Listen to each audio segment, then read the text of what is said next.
Yes, alright. Nkulamusiza ko nnyo mukwano gwange yonna gy'osinza obbanga otuwuliriza. Weebale kwekuumira ku mayingo gano aga Yugi Updates TV ng'era onkola ky'amaanyi nnyo. Mbakulisaayo ku lunaku olwaleero kansube nti ne buli muntu bimugendedde bulungi nnyo era nga bikugendedde bukwakku yonna gy'osinza obbanga otuwuliriza. Mwenna abali emitala w'amayanja nammwe mbaanirizaako nnyo.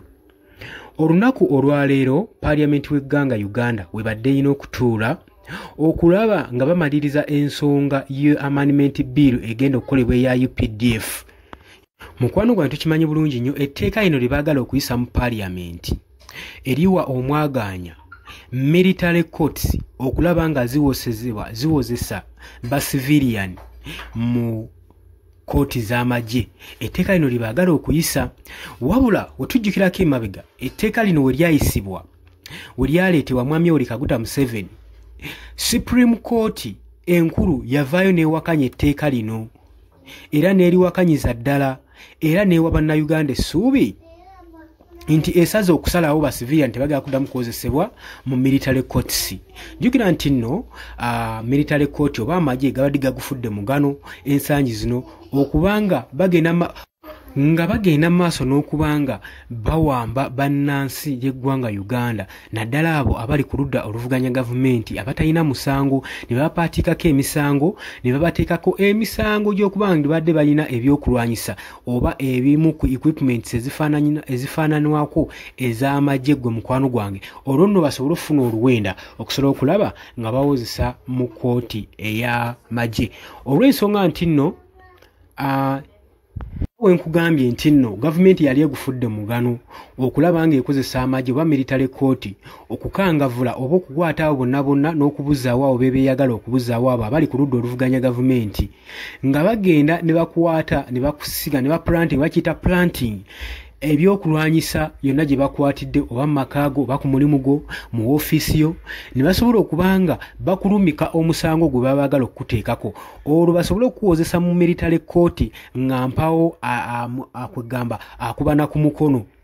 Wabula oluvannyuma lwa Dr. Kizza Besigye okuwambibwa mu kibuga e Nairobi okukwatibwa ne bamuteekako emisango gy'okukwatibwa n'emmundu n'ogwa treason.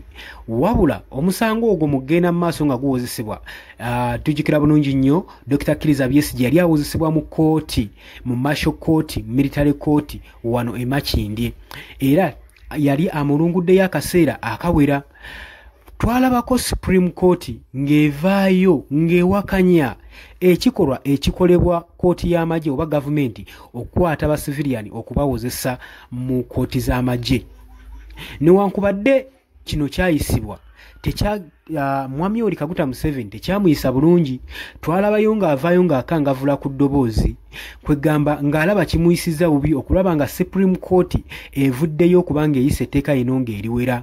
Tujjukira bulungi nnyo omulamuzi Owini Dolo yavaayo n'agamba nti nno amaze okkinoganya n'okikolako lisaaki nti abalamuzi bonna abatuula mu kooti y'amagye tebalinamu wadde ettondo y'obumanyirivu okulaba nga bawozeseza ba civilians abantu ba bulijjo mu makooti gaabwe.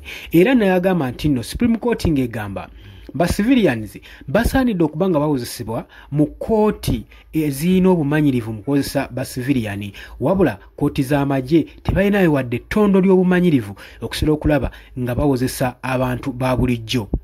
Nga ye Mwami Yoweri Kaguta Museveni kano yali akatadde nga katego kwegamba akitwale nga it's a usual thing ekintu ekya bulijjo okubanga bakwata bannansi ba civilian bawozeseza mu military court.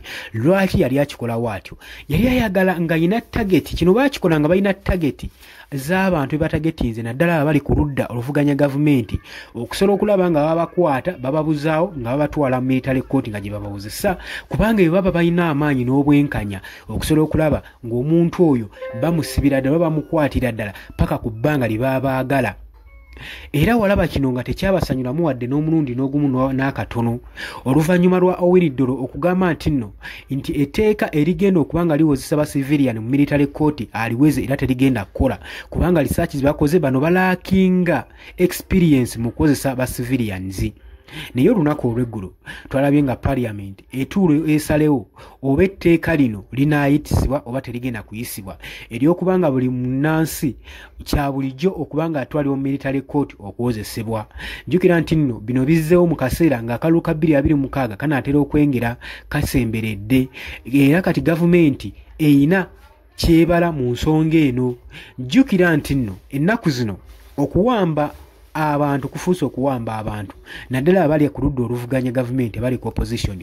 Kati gavumenti ebalamu ndi singa ebeekutte bano abantu ne bawozesa mu Supreme Court baba bajja basalira mangu era bateebwe, wabula ate baba batadde mu martial courts, military courts baba bayina full control ey'aba civilian okubanga asobola okubanga abaayo. Kati etteeka lye baagala okubanga bayisa nti balage nti nno omuntu yenna civilian yenna okukwatibwa n'atwalibwa mu civil court tekiina buzibu era kintu kya bulijjo era baagala kifuula just use thing. Nejjukira nti nno netteeka baliyisa mu kaseera ak'akalulu nga katuuse nga kasemberedde, wabula tujjukira bulungi nnyo Dr. Kizza Besigye we yatwalibwa mu military court saako ne muganda waffe omugenzi yakatuva ku maaso Honorable Muhammad Segirinya, embeera zaabwe we baviira mu kooti nga si nnungi era twalaba nga we yavaayo yaddusibwa buddusibwa mitala w'amayanja okusobola okulaba nga ajjanjabizibwa ekirwadde ekyali kimutawaanya era n'oluvannyuma Muhammad Segirinya yava mu bulamu bw'ensi eno oluvannyuma lw'okukyunyizibwa. Eddie Mutwe we yabadde akwatiddwa mu Hoozi Kayine Lugaba n'amutwala mu basement oba mu safe house oba n'amutwala mu custody z'amagye nga baba military we bagamba nga baagala okuyisa etteeka nti balina obumanyirivu okusobola okulaba nga bawozesa ba civilian. Yavuddeyo ng'embeera gy'alimu ng'asigaddeko kikuba mukono ng'embeera tewoomya nakabululu twakirabye era n'oluvannyuma yatwaliddwa mu kooti nga taweereddwa na treatment. Ngezaako kusigira ekifaananyi singa kooti ekwata civilian omutwala mu custody zaabwe nga bagenda mu maaso n'omuwozesa nti Supreme Court yali egezaako kutangaaza kituufu bano abantu balacking experience tebalinamu wadde ettondo ly'obumanyirivu erisobola okuba nga liwozesa civilian mu kooti zaabwe. So kino ekintu bannayuganda kibadde bagezaako kuvunumirira naye njagala ojjukire miliyoni 10 zino ezayisibwa mu Amyori Kaguta Museveni ezayisibwa mu nkukutu ezaweebwa buli mubaka wa parliament newankubadde abamu ab'opposition baavaayo ne bagaa tebamanyi mayitire ga ssente ezo era bo baleme basiba ku matu ga mbuzi baliisango. Abamu ababaka baalabibwako nga bajaguza nga beewaana ng'ebamaze dde okufuna omutitimbe gw'ensimbi guno.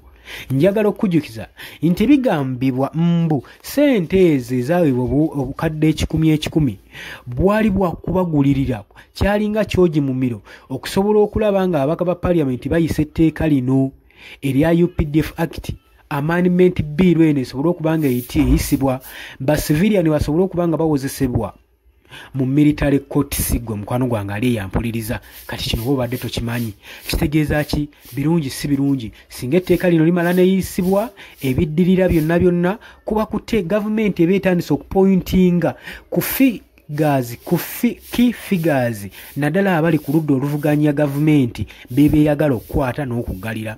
Kakati kino kyankulage nkutangaazeemu gavumenti waakiyagala okuyisa etteeka lino mu bwangu balina abantu bebatagetinze omuli Robert Kyagulanyi Ssentamu President w'ekibiina kino ekya National Unity Platform. Kuba etteeka lino singa liyisibwa lyandibayambako nnyo nga bwe nkugambye lyandibayambako nnyo okulaba nga Kyagulanyi bamuteekayo munda aleme kutuuka kalulu ka 2026. Kati waliwo key areas key figures eziri popular mu byobufuzi naddala abali ku ludda oluvuganya gavumenti ku opposition be baagala